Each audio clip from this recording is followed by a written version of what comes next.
আসসালামু আলাইকুম ৰহমতুল্লাহি ওয়া বাৰাকাতুহু। মোৰ নাম মাহমুদ হাসান, মই ক্লাস 5ত অধ্যয়ন কৰি আছো।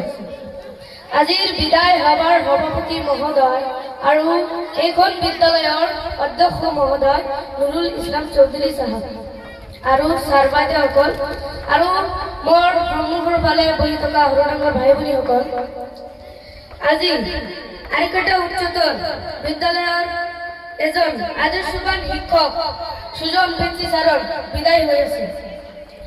এই স্যারে আমার বহুত মরমেরে পড়াইছে, বহুত মরমেরে পড়াশোনা বুঝাইছে আর বহুত মরম স্নেহ করেছে। মোমবাতি যি নিজে জ্বলি আমাক পোহৰ দিয়ে, সেই মোমবাতিডাল হল শিক্ষক।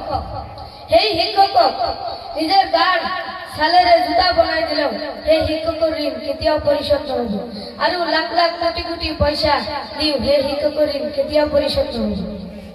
কিন্তু মায়ে সন্তানক জন্ম দিয়ে, সেই সন্তানক উচ্চ শিক্ষাৰে ডাঙৰ মানুহ বনায় এজন শিক্ষকে।